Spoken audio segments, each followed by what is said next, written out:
All right. Well, welcome back. Faith Family United Church of Christ, Studies in Luke. We are currently in chapter 20. Where are we at? 22 or 23? We are in 23. Yes. 23, starting at verse 26. Yeah. Is that where you are? Oui. Okay. So let's go ahead and read that. As they, of course, last week we saw that Pilate didn't want to crucify Jesus. He wanted to flog him and set him free, but they insisted. The priests and the leaders of the people who brought him before Pilate.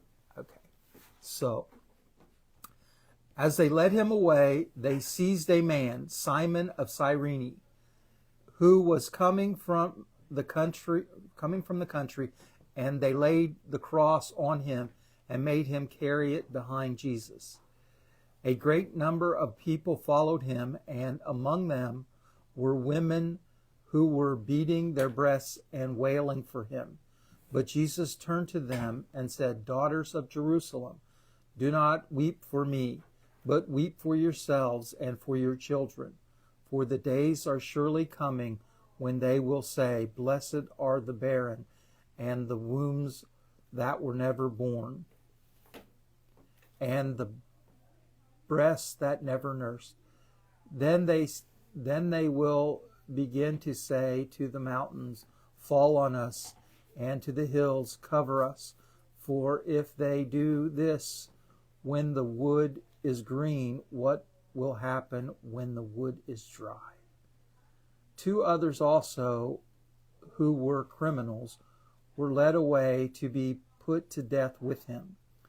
When they had came to the place that they called the Skull, or Golgotha, they crucified Jesus there with the criminals, one on his right and one on his left.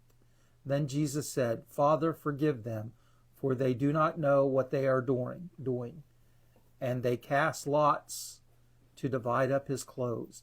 And the people stood by watching, but the leaders scoffed at him, saying, "He saved others, let him save himself, if he is the Messiah of God, his chosen one." The soldiers also mocked him, coming up and offering him sour wine, and said, "If you are the King of the Jews, save yourself." There was also an inscription over him, "This is the King of the Jews." One of the criminals who were hanged there kept deriding him and saying, I've never heard that word used like that, "Are you not the Messiah? Save yourself and us." But the others rebuked him, saying, Do you not fear God, since you are under the same sentence of condemnation? And we indeed have been condemned justly, for we are getting what we deserve for our deeds, but this man has done nothing wrong. Then he said, "Jesus, remember me when you come into your kingdom." He replied, "Truly, I tell you, today you will be with me in paradise."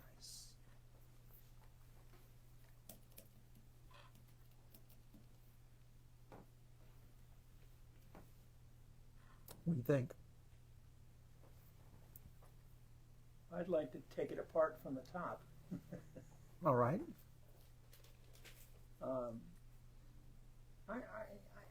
always thought that Simon of Cyrene picked up the cross when it was being, Jesus had been carrying it, and then Cyrene picked it up.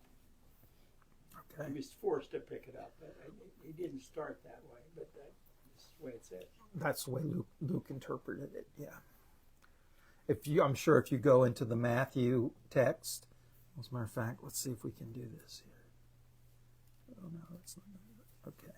Well, let's see if we get it here. Yeah, Matthew 27:32.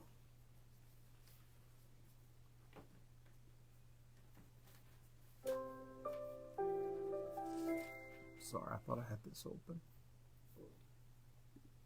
As they were going out, they met a man from Cyrene named Simon, and they forced him to carry the cross. So as they were going out, so what's that mean? You know? Yeah. And I think in Matthew Mark it says the high priests, our scribes. No.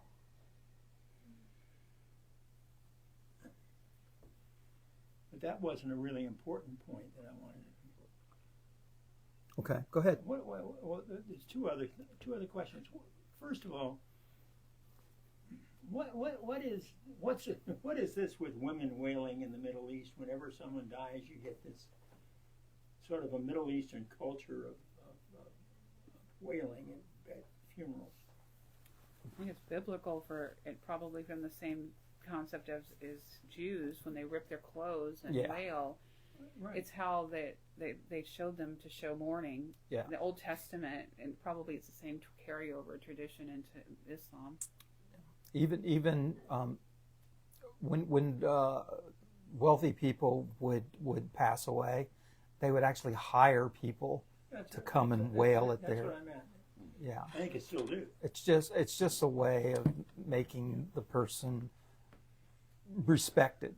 They're showing their respect for the person. You know, our services, our funeral services, are so solemn and so quiet, but so when we were they showed their emotions. When we were in Germany, they said, "Why do Americans always have food with death?" So to them, it was a foreign concept that we always have a wake and we're always feeding everybody. But in Europe, it's not. They don't do anything like that. So it's like, or at least in Germany, I think they do probably in England. But it's just a cultural thing. Isn't it time to socialize and talk about the deceased in a positive way? That Isn't too. that the whole purpose of the meal? Well, that's our custom. custom. And you're gonna go different parts of the world. You're gonna have different customs. I always think of, and it was horrible, the Muslim leader that was being paraded around. They put him on their shoulders and they carried them around, and he actually felt the coffin felt, yeah. And I can't remember who that was, but it was when I was growing up, and it was terrible. But that's their custom, see, and look at New Orleans, the custom there. Mm-hmm. They have that funeral march, and it's more of a celebration. When Chaplain Bloom's wife died, and we had a caterer that we worked with, and she was like, "I don't understand this custom of feeding people." It's like in Germany, when someone dies, they go to their family and they kind of isolate themselves after and kind of just reflect. I don't understand this custom of feeding everybody. I'm like, that's what we do in America. Well, Everything we do in America is centered around food. So is someone were black with for a the period of time. Yeah, black. No, they don't do that either. That's very custom. It talks about in the Bible. It talks about wearing it is for us. sackcloth. Yeah. The Indians or whatever that have a Buddha. What religion is that? That's Buddhism. My brother up the street, they built a new big Buddha, and he said you could hear them wailing and making all kinds of noise. Chanting. To him, it's noise. He's dumb as a doornail anyway, so he couldn't tell the difference. When a neighbor of ours in Germany died, all the neighbors in our village brought flowers and left at their gate. Mm-hmm. That's one of the things that they do when people are sick too, is they'll come and they'll bring flowers. And like when our dog Jack died, our neighbor left flowers in the front of, like, they didn't come and actually talk to us. They just, as a sign that they were thinking about us. So. Don't they put the flowers on the casket as they lower it down? I don't know about that, but I've seen a lot of that. I think that's more of an American. So I think it's just a custom, a cultural thing. Okay, the third thing. Okay, go ahead. The third thing is, daughters of Jerusalem, do not weep for me, weep for yourselves and for your children. For the time will come when they say, and this is what I don't understand, blessed are the barren women, the wombs that never bore, and the breasts that never nurtured. Now, having children was important for the status of women, but I I can't get my arms around that. Then to get a meaning. I think if we take this and cross-reference it through the other Gospels, what Luke is trying to point out here is Jesus prophesying about the destruction of Jerusalem.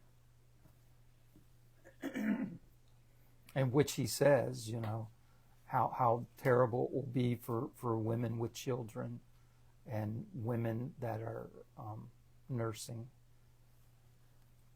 So basically, that you're warning your children because they're going to die, and if you're lucky that you never had children because you don't have to feel that. Yeah, exactly. Exactly. Loss. That's how I've heard it explained before too. But that seems to be like Luke incorporated that into that prophecy of Jesus into this scene here. Because after the fact. Yeah.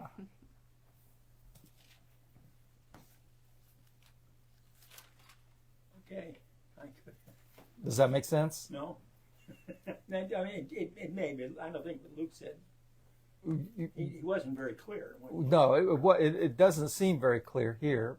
But like I said, I think if we take and we look at what was said in other Gospels, when Jesus predicts the fall of Jerusalem, which was the whole temple was leveled. You just had the floor. That's it. Everything was leveled. People were, it's called the diaspora. You know, that's the big diaspora where they just scattered the Jews everywhere. They had to flee or die. And I think that's what the reference here is to. I don't think Mark or Matthew covers that part. Because Luke's writing after the fact, Yeah, probably. Yeah. But I don't think... I can't remember which gospel it was, but it talks about Jesus is making that prophecy about the fall of Jerusalem, and the writer or the scribe puts in, "Let the reader understand."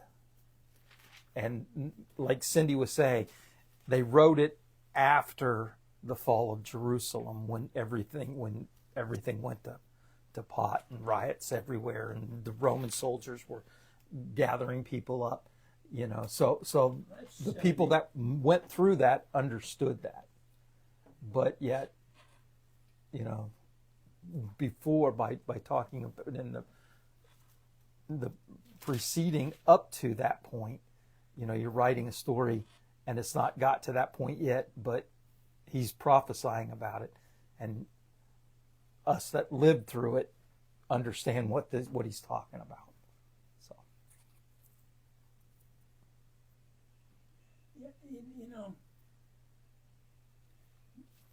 my Bible references Matthew 24:19, which says, "How dreadful it will be in those days for pregnant women and nursing mothers." mm-hmm. And what's talking about barren women? He's saying you be blessed to be barren. Yeah. Because you're not going to have to mourn the Because you're loss not of going to your have children. to, or you're not going to have to flee with dragging an infant with you, or Weep for yourselves, not for your children. I mean, my version says, after that talks about blessed are the barren, it says, then they'll start calling to the mountains, fall down on us, calling to the hills, cover us up. So basically, when you lose your children, you'd rather be dead than... Mm-hmm. So I think blessed are the barren women who don't know that pain of having to... he just prophesied that it's going to be a bad time. Yeah. And he's pointing to the women because those are the ones that are following and doing the wailing and And the women are always faithful. Anyway, that was mine. Okay. Anybody else? Got anything else on it?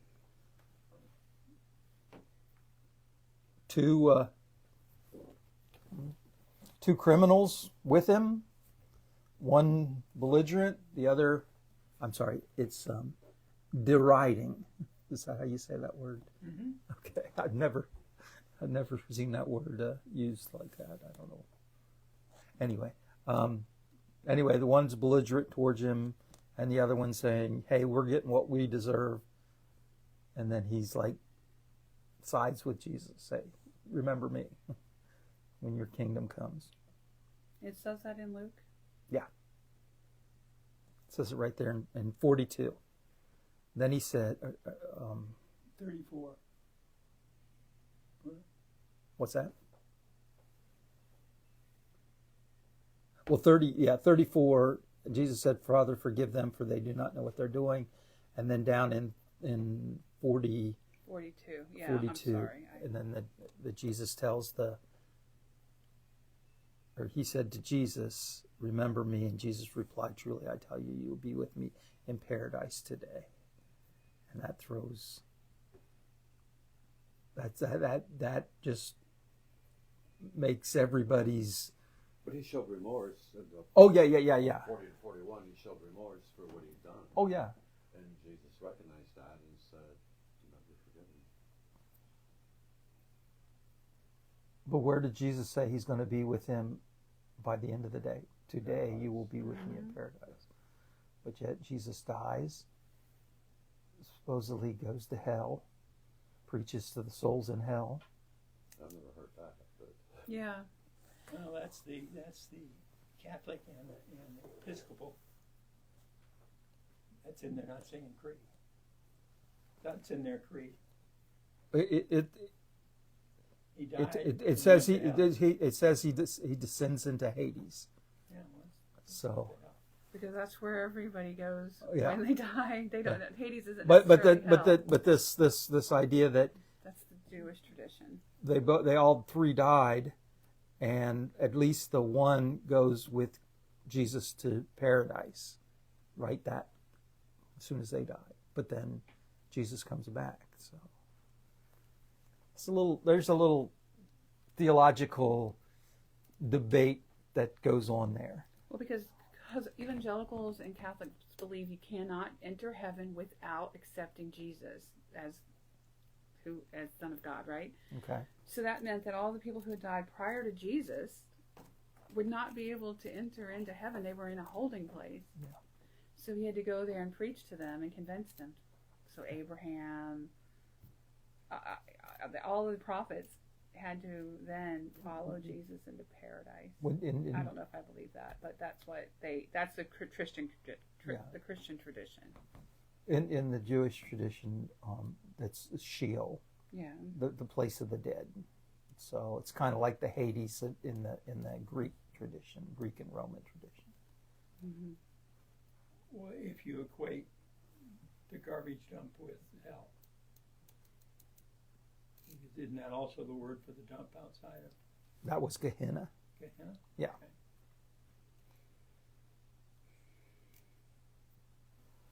Any other thoughts, questions? There's a lot of tradition in here. Yeah. A lot of Jewish tradition. And you can about what happened that was probably the author put in to make it make sense to Jews. but here's the thing. Luke isn't writing to Jews. No, he's but writing he to was. Greeks. But the Greeks would have known the Jewish traditions of Hades. They had their own traditions of hell. Yeah, the Greeks would have known because when they translated the Old Testament into Greek, the Septuagint, they used Hades instead of Sheol. Well, this is kind of what we're talking about is what Christians that believe in hell. Mm-hmm. And hell was used as a fear tactic to convince you to be a Christian Yes. for thousands of years. Mm-hmm. I don't see anywhere Jesus said or any of the disciples said there was a hell. Yeah. But the church picked it up. Yeah. Is this possibly put in here because that's a societal thing for the time that Luke is writing? The idea of paradise, or No, the idea of hell. well, he doesn't say hell here.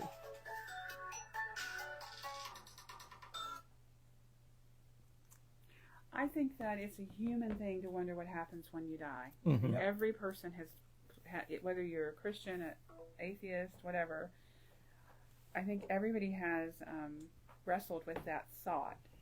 So they want to give people an idea of what happened to Jesus when he died, because that's a human construct. Mm-hmm.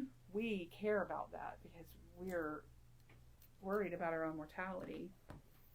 Well, you have to. Yeah. Well, then you think about it. Think about the first apologists, the first theologians, the first Christian theologians. They're like, where was Jesus from the time he died on the cross till the time he was resurrection? Where was he at? So The 3 days. We're talking about his soul now. yeah, You're talking about the 3 days. Yeah. We're talking about where's his soul for 3 days. According to this, he was in paradise. in paradise. Today. Today. He rises from the dead on Yeah. That which contradicts. It does. Yeah. There's a lot of contradictions here about what happened to Jesus when he died and what happens see, to that's- us when we die. And, you know, the evangelical church thinks that when you die, even though it says you're with Christ immediately, it says you're in this holding place waiting for the rapture to happen, so then you can rise up from your grave and fight with Jesus in the clouds. There's something called soul sleep. Yeah, none of that's biblical. No, that's just a way to explain what it seems like is not. So that's why the church has failed people, because they're so concerned about what happens when they die, where they go, what they do, their rewards in heaven, if their family members go with them, and they're not concentrating on what they're doing here. Here now. What are you doing here to make this heaven? Mm-hmm. What is happening now? I'm so focused on when I die that I'm not living for Christ. Yes. That is the biggest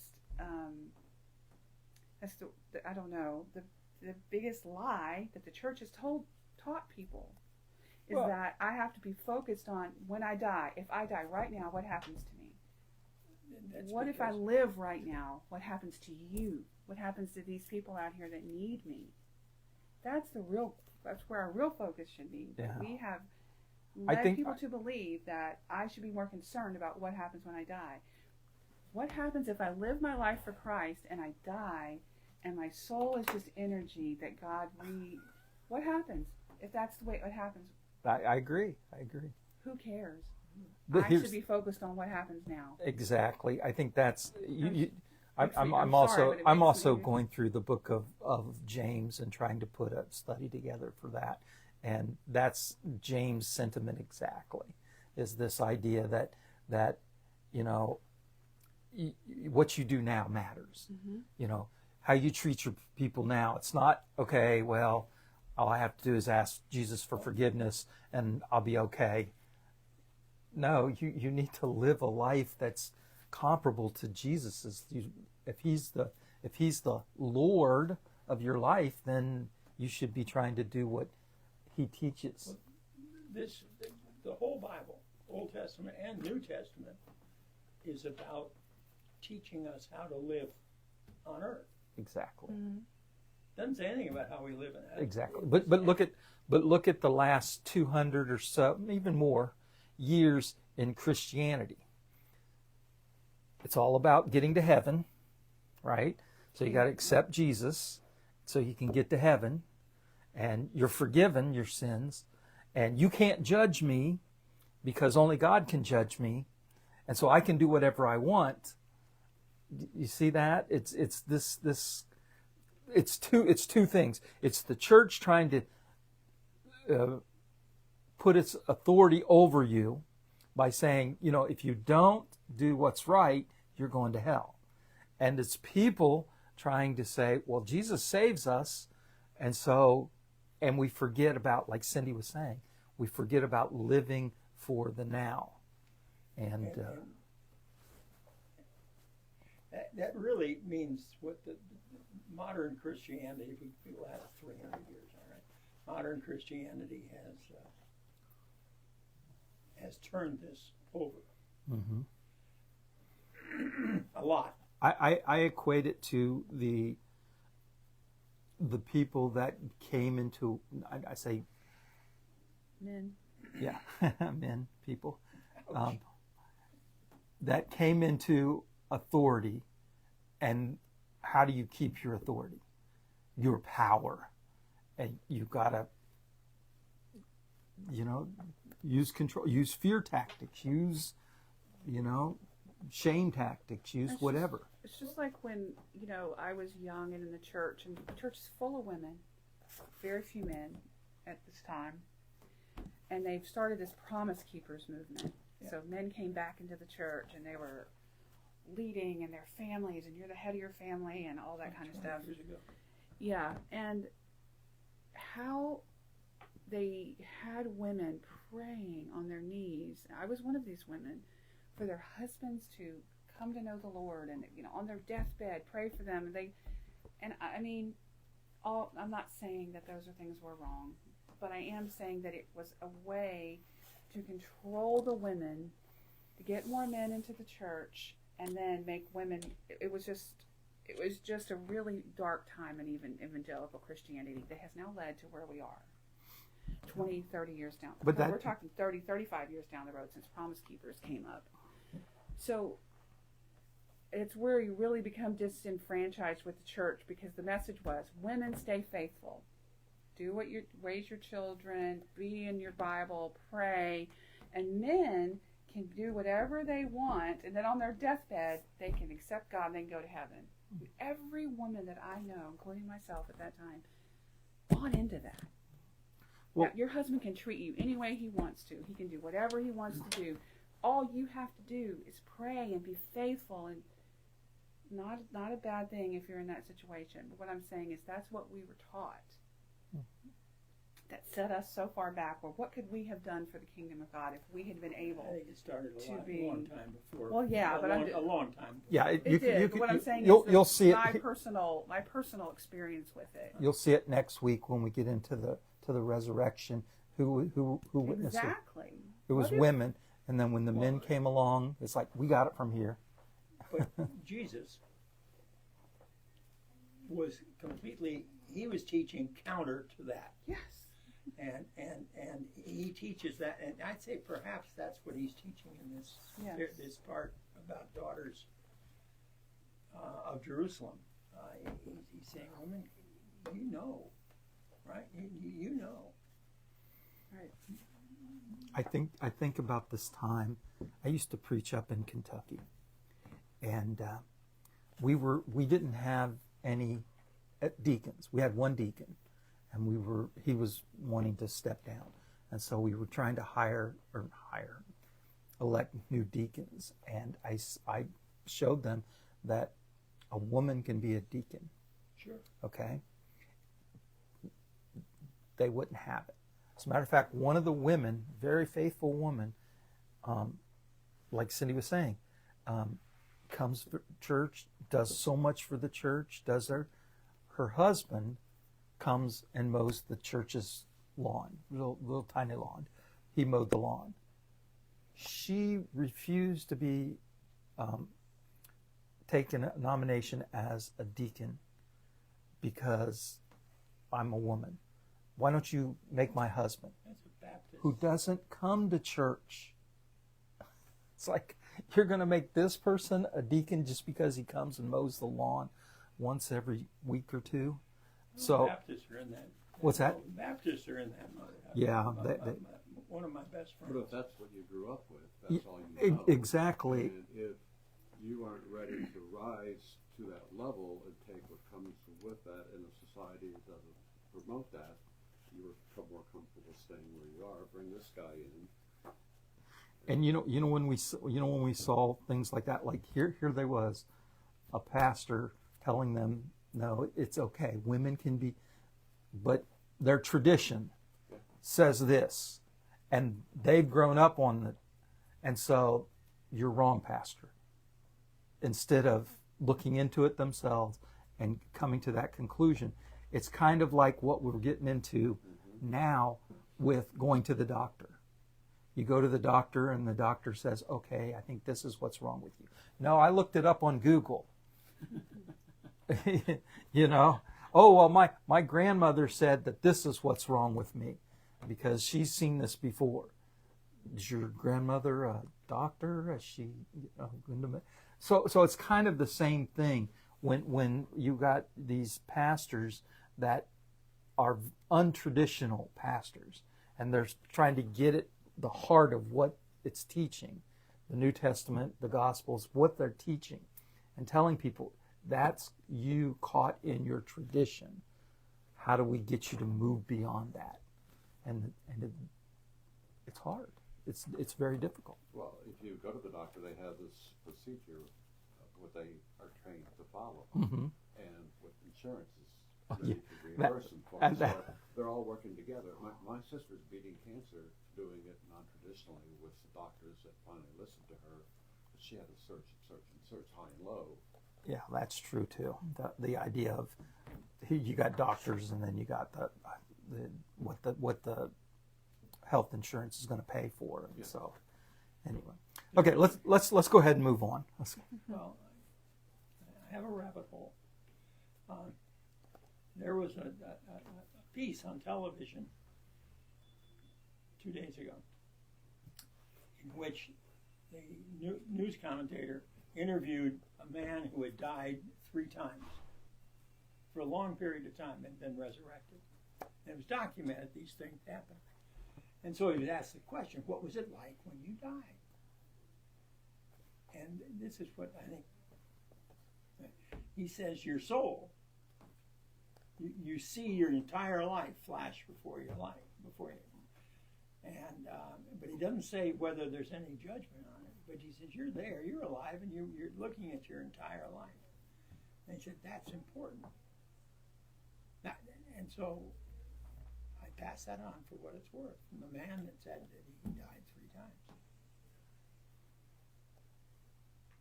Which means we carry our soul, which would mean, is if it's true, our soul goes on.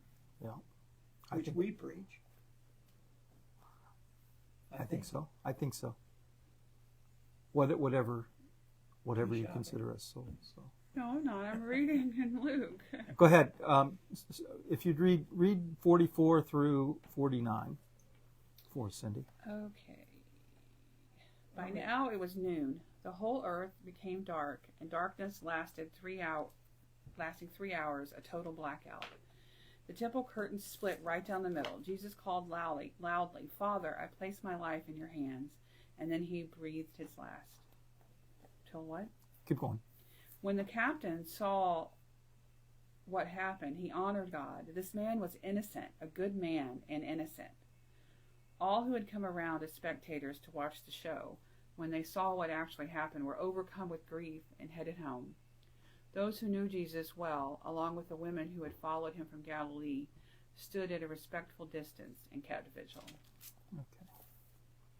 So here's something that the historians point out. The phrase, where's it at? The curtain of the temple was torn in two. Mm-hmm. They say that did not happen. Historians said there's no, other than what's written in the New Testament, there's nothing that says that is that physically happened. Well, Metaphorically, he's saying that. I think that's what they're getting at. This idea, the curtain kept the only the high priest could go into the Holy of Holies through the curtain, which represented the presence of God. But now it's thrown wide open. Well, God was behind the curtain. Yes. And so now it's open, that not just the high priest can go in there, but we're all invited into the. So some people don't want to say that, no, the Bible says it, so it's true, that this literally happened, or is it metaphorically speaking? If it's metaphorically speaking, does it make any difference if it really happened or not? No. Because Jesus' entire mission was to reconcile people back to God. God. Yeah, there you go. the metaphor of what he did was breaking down the barriers that man had Exactly. erected. Yes. And so, but once again, the last part there, notice that the women are still following. So, okay. So I want to get to this last part. So we get to the resurrection on Resurrection Sunday. So Can I read it? go ahead, please, Bill. It starts with, now there's a man named Joseph. Okay. Now there was a man named Joseph, a member of the council, a good and upright man, who had not consented to their decision and an action. He came from Arimathea. Judean town of Arimathea, and he was waiting for the kingdom of God. Going to Pilate, he asked for Jesus' body. Then he took it down, wrapped it in a linen cloth, and placed it in a tomb cut in the rock, one in which no one had yet been laid. It was preparation day for the Sabbath and was about to begin. Okay. So the Sabbath was about to begin. That's probably why the Jewish leaders allowed this man to come and take his body, because they didn't want the people hanging on the cross during the Passover, the Passover Sabbath. And he puts him in, it says a cave. Was it a cave? What's yours say, Bill? Hewn, a hewn in the rock. A tomb cut in the rock, and the tomb in the Church of the Holy Sepulchre is a carved tomb out of a piece of rock. Yes. It's there. So put him in there. Typical burial. That's the way you just buried people back then. So nothing really interesting there, other than to say they wrapped him in linen clothing. Of course, we know that the Shroud of Turin debated whether that's actual or not, but you can see that's something that it's there. So if it's true, it's there. Does it make a difference? Well, people needing physical proof is who it makes a difference to. Constantine's wife or mother, I can't remember which, that went to Jerusalem and found all the different sites and whatnot, and started the Church of the Holy Sepulchre. Found the tomb there, and later the Russian Orthodox Church donated what do you call it? It's a memorial that sits over the tomb. Oh, okay, yeah. When you go into it, you got to go down and get down there to look at it. So there we have it. Jesus tried, crucified, and buried. Guess what's going to happen next week? Oh, we don't know that yet. He has risen. All right. Thanks, everybody, and we'll see you next week. Can we sing with a loud voice?